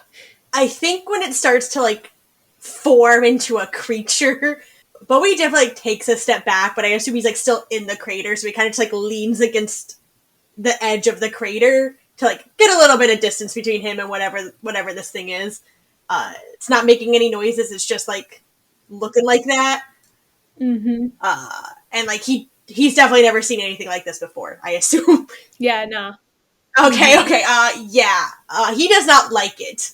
Especially now that it's absorbing a stick. The creature actually moves for the first time. It kind of moves similar to an octopus. It like crawls its way a little bit towards like, and it seems unaffected or like sticky enough to where it can like climb walls. So like climbs the wall of the orb to sit on top of one of the halves of the orb to kind of like almost like follow you a bit when you lean back to the side of the crater.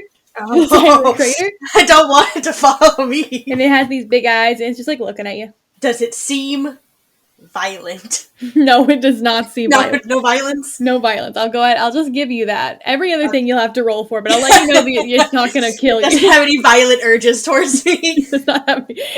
This cute rainbow light of octopus that looks like it's out of a Barbie movie does not have any evil urges towards you. It wouldn't be the first time. Would not be the first time. Would not be the first time. And it's just like looking at me and kind of following my movements. Yes. I think when he notices it kind of like move with him, he would like wave one of his arms and kind of do like the wave or like some sort of little motion.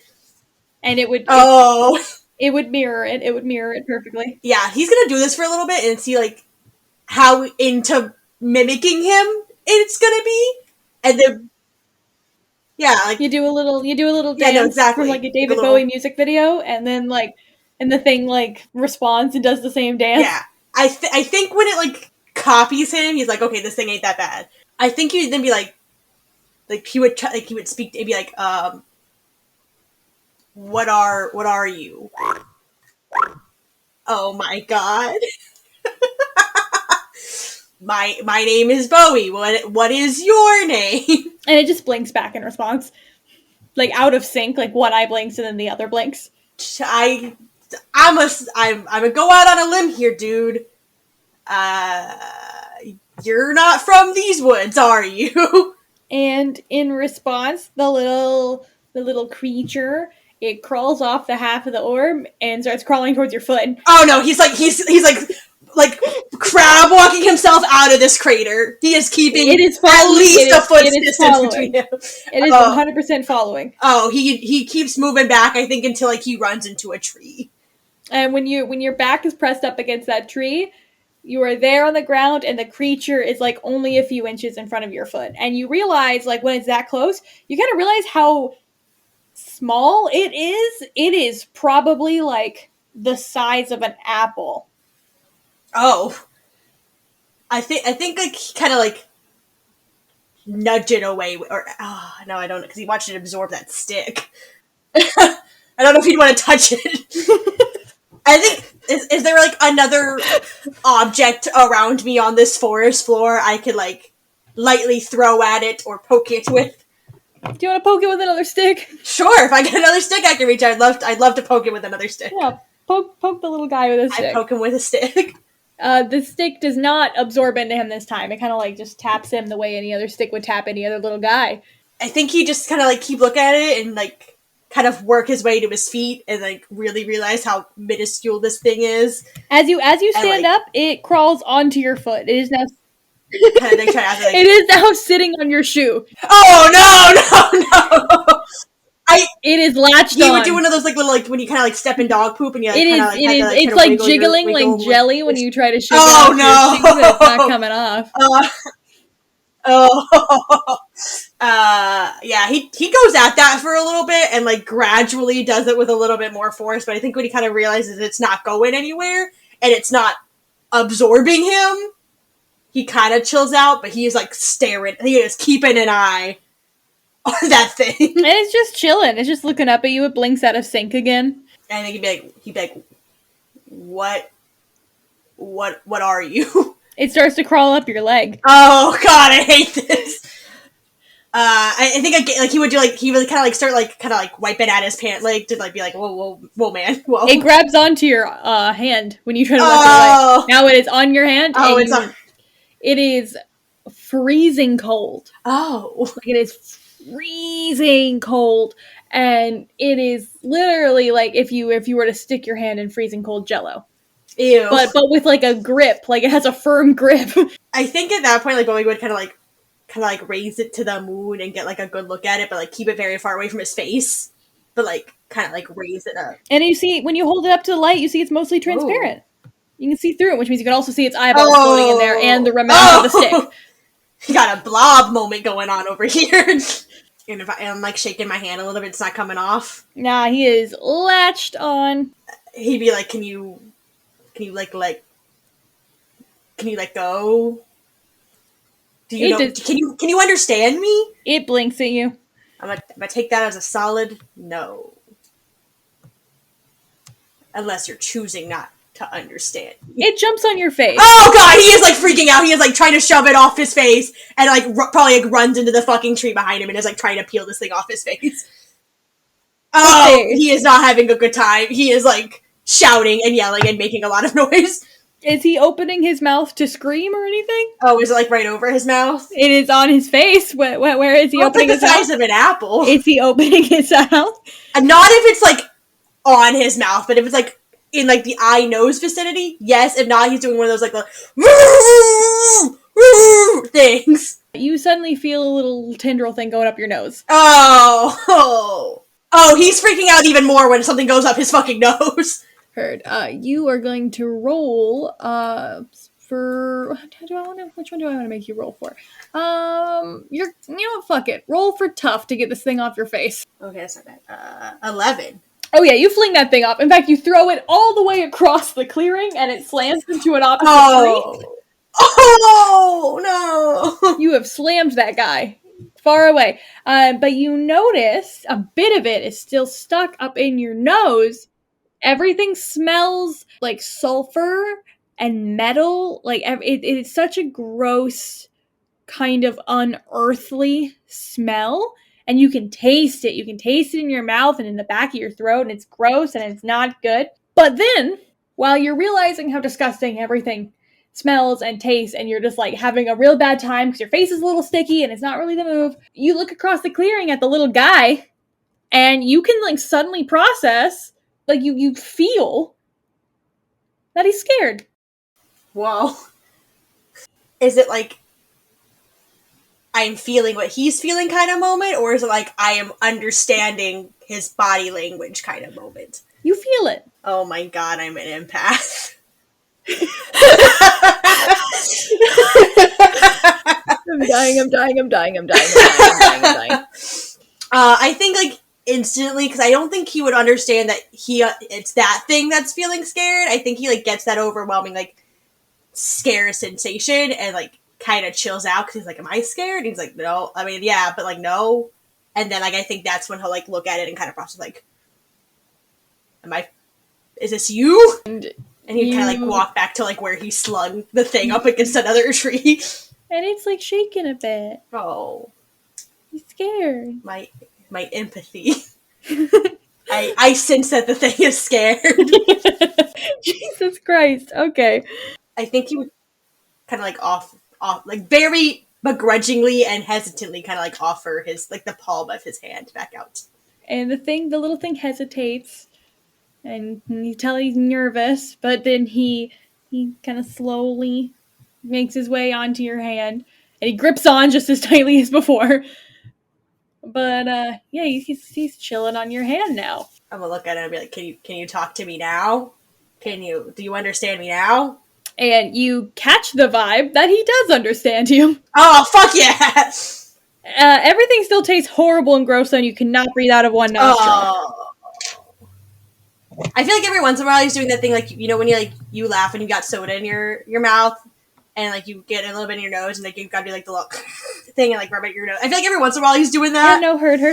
But like mostly just keeping an eye on this little dude.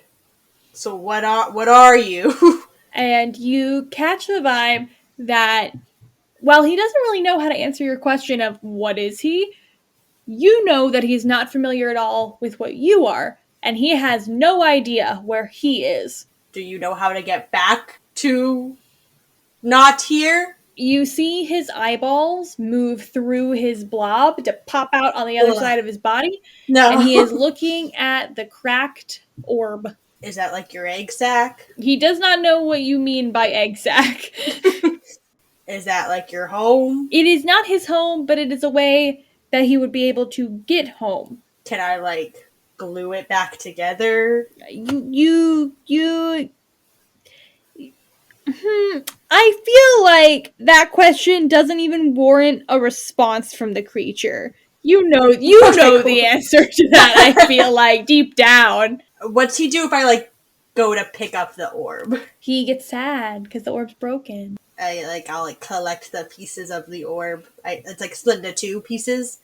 Yes, and it's about a foot, or like a meter tall, meter wide kind of situation. How big is a meter? Yeah, that's like 3 feet. Oh god, that's a lot bigger than I thought it was. Does it still burn me? Yes. Oh, I like poke it and I realize it burned me, and I kind of like try to peer inside of it to see if he's got like a sick crib in there or something.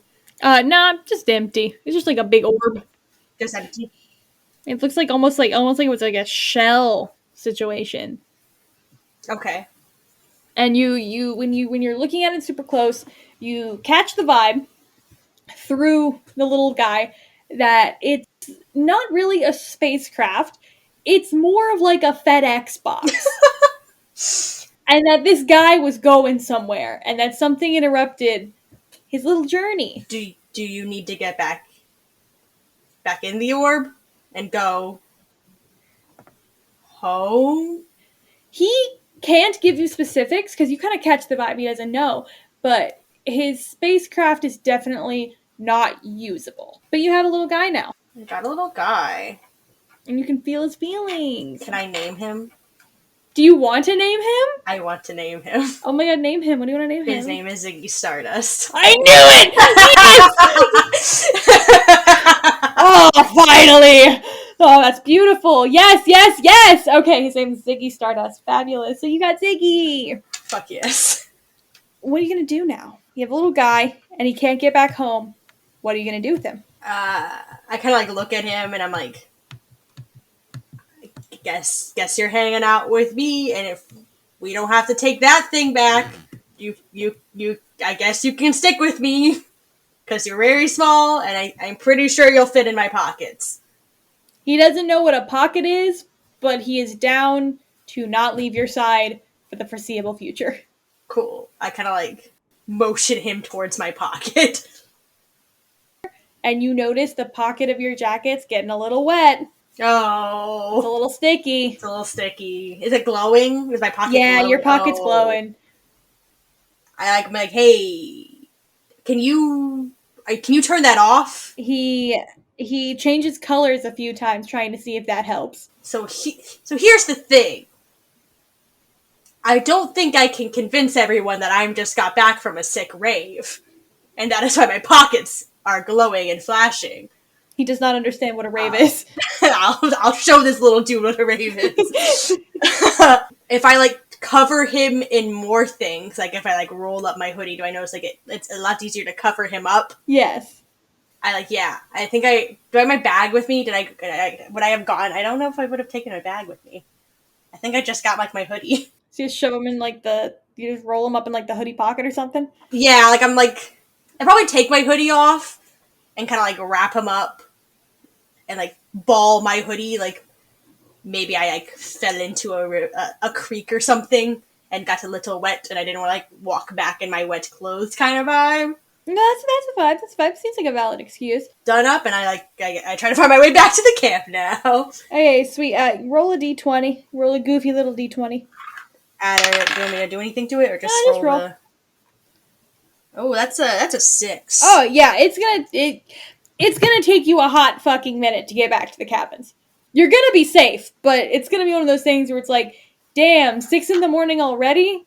Finally back to my cabin. But all the way back before 6 a.m. Kane is the last one to leave. Why is he the last? Because the alternative is going back to the cabin. And there's like 3 girls in there. He's not pleased about the women's situation. Yeah. You know what's also waiting for you at the bonfire? Kenneth. Oh, of course. Yeah. He also is not necessarily looking forward to being like the first guy back in the cabin with 3 girls. He's chilling there with you, and as the people start like filtering out and stuff, and maybe like Riot and Skip are getting ready to put out the fire and stuff, Kenneth kind of leans in. He's like, hey, do you want to do it tonight? What, the book thing? Yes. Sure. I guess. Are you doing something better tonight? No, I mean, I was doing sleeping, I guess, but I could not do that. Would you rather sleep than talk to ghosts? I mean, we gotta be up at like 6 a.m, you know. If you would rather go back to a cabin full of girls than talk to ghosts? Oh. Yeah. No, let's talk to ghosts. Mm-hmm. You know, you're right. When you put it like that. He has this bag with him. And instead of leaving the bonfire and going straight to the cabin or anything like that, you all head off in the opposite direction. You have no idea where we're going, but Kenneth seems very secure in it, and he leads you through the woods. Roll sharp. Oh boy, that's a 10. While walking through the woods, you notice some kind of creature slinking around the cabin. A creature? Yeah, do you do anything about it? What is that? And Kenneth's like, what is what? There's a thing over there. Yeah. Oh, yeah, there's a thing. If you're getting scared and you want to go back to the cabin... I didn't say I was scared. I just said there was a thing over there. I'm sure there is. And Kenneth just keeps walking. You not believe in squirrels? What's going on? And the thing that's slinking around is like some large thing on all fours. And oh dear. It looks very horrifying. It's a little humanoid. Oh god. It's not exactly the best looking thing. And it doesn't seem to notice you or Kenneth. You are far enough away. Do you just keep following Kenneth and just shut your mouth, or do you... Yeah, I think so. I can deal with that later. He is leading you deep into the woods, like far away from the camp. Are you comfortable with this? I'm sure it's fine. You see after a while that there's a break in the trees, and there are like buildings, and there are cabins and all this other stuff, and they're dilapidated and they look old and gross. The wood is rotting. Some of the roofs have caved in. Animals have definitely started to like situate themselves here. It looks like an old rundown camp. And Kenneth turns to you and he explains that this is a section of the camp that was cut off after the Moonmirror massacre.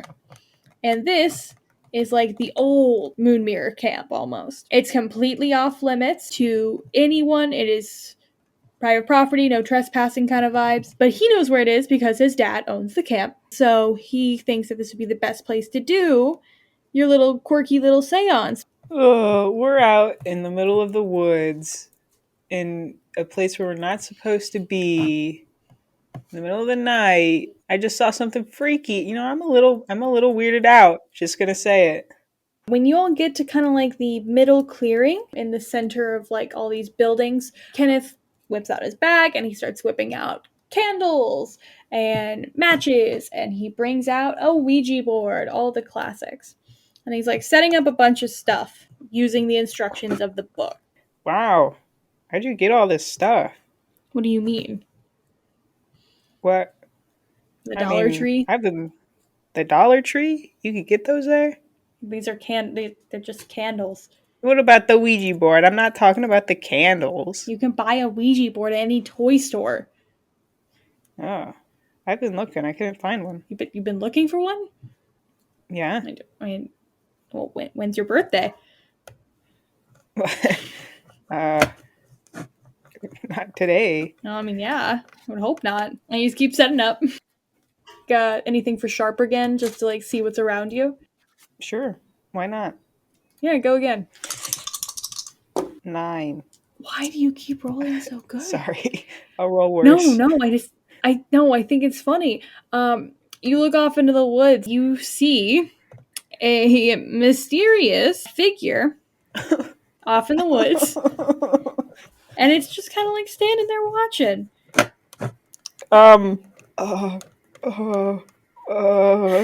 Is your asthma acting up? What? I don't want to be killed. What? Is that thing? Oh my god. Okay. Hey, not to alarm you, but we're being watched. Okay. You're okay with that? I mean, what would we be watched by? I don't know. The thing that we're trying to summon, maybe? Okay. Okay. And this is the moment where you remember that you don't know whether the serial killer is dead or alive, and there's a guy watching you from the woods. Yeah. Is this not like? I think maybe we should leave. What? We just got here. Okay, well, let's hurry up then, because there's a guy watching us in the woods, and I don't. Show me where the guy. Point at the guy. But I can't make it obvious. What if I don't want him to know that I know? Okay, then just like casually motion at the guy. I like tilt my head at the guy, and Kenneth very obviously turns around. Oh my god! I don't see anything. Okay. A new look. It's not there anymore. Maybe it was the shadows. Dude, if you're too scared to keep going, you can just go back. I'm not scared. I think there's a reasonable, healthy amount of fear about being in the middle of the woods, in the middle of the night, where there might be a murderer still alive who's like 50 years old. Okay, but you said you're not scared of a 50-year-old. I've said that if I had to fight a 50-year-old killer as opposed to a 20-year-old killer, I would choose a 50-year-old one. So you'd be... Not that I wanted to. Well, now that we are... Oh God. And he pulls out his matches and he starts to light the candles. And the candles are set up in a circle around the Ouija board. And he has his little book laid out. And he has a little knife. Are you ready to attempt to summon a ghost? Yes. Scared about what the knife is for, but I can guess. So he sits down. I also sit down. while getting himself situated, he starts to tell you some specifics about the Moonmirror massacre. How some guy named Barty Stevenson was there to be a counselor, and something was just off about him all summer. He had gone to that camp since he was a kid, but something had changed before he came back that summer to work there. And then suddenly counselors start to disappear, one by one, and things were weird. Like the horses kept ending up out of the stables. There were weird things going on with the lake. Stuff was just wrong. And then on the last day of the summer, before everyone was supposed to go home, 5 counselors ended up dead. This included what they thought was Barty's body. What it actually was his twin brother, Billy, who he had decapitated and put in his clothes, so people thought he was dead. But he made it out scot-free. The last person to supposedly see Barty alive was the old camp owner who was a counselor at the time. Her name was Patty. But she made it out alive. But no one knows what happened to Barty. And while he's telling you this, he's like making sure the candles are all good and setting up the Ouija board. Then he takes out his little knife and he puts a little cut on his hand, drops some of his blood on the Ouija board, and then he holds out the knife to you. Yeah, and I take it and I take a little blood and do the thingy. You do the. Are you freaked out, or are you just kind of like rolling with the motions? I'm doing what needs to be done. Do you prefer this to the s'mores and friendship bracelets? Yeah. You put the blood on there, and then he puts his little hand on the Ouija board. You do the same, and he's like, "Okay, I have to try to speak Latin now. Don't make fun of me." Yeah, go on. And he starts speaking in very bad Latin, like bad Latin. I don't know if anyone here was a Latin kid, but like pronouncing the V's kind of bad at Latin, and and I knew that would resonate with you, stranger. And he's trying. It's very, very broken Latin, and nothing seems to be happening. Nothing's happening on the Ouija board. Everything's pretty boring. And y'all are sitting there, and time's passing. And maybe you're getting bit by some mosquitoes. And nothing's really happening. Well,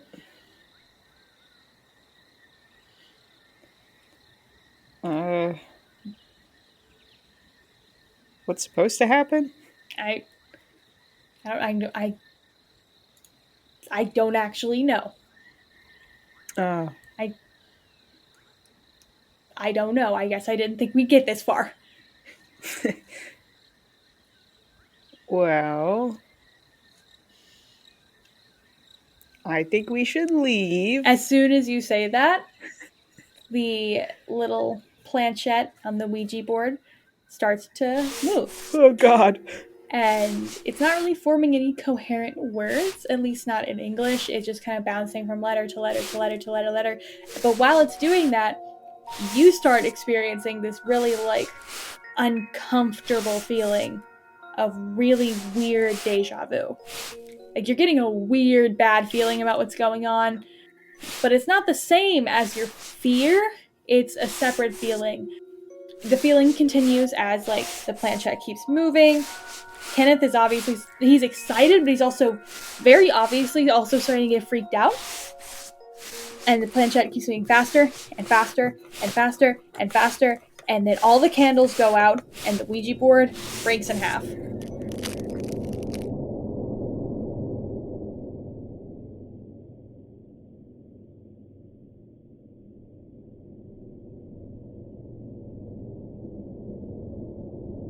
You know when, like, everything stops and there's no sound or movement? You can't move either. Or speak.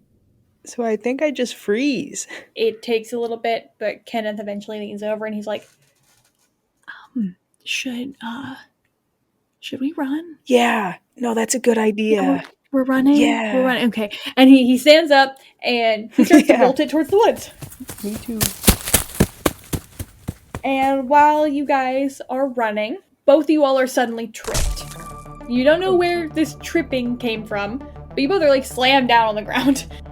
And when you both look up to what's in front of you, you see two pairs of feet, almost as if it is a human body like reversed vaporizing. Cell by cell, it seems that these two human bodies are being fused back together. And you're watching it like first there's bone, then there's muscle, then there's skin, and it is just building these two people. The feet and shoes form first, and it goes all the way up until there are two men standing above you guys. One of them is in all dark, kind of like metal clothes. He has longer hair, and he looks a lot different than the guy next to him. While they look identical in appearance, the other guy is dressed completely differently. Softer, lighter clothes, like sweater vest. He has glasses, a lot more well kept than the first guy. The one is dressed more heavy metal. He looks down at himself and again like shakes out his arms, and he looks down at his trench coat. He just starts to smile, and he just starts to laugh. And the guy next to him looks down at himself, looks at his twin, and just starts to scream. Maybe they're friendly. Hi guys.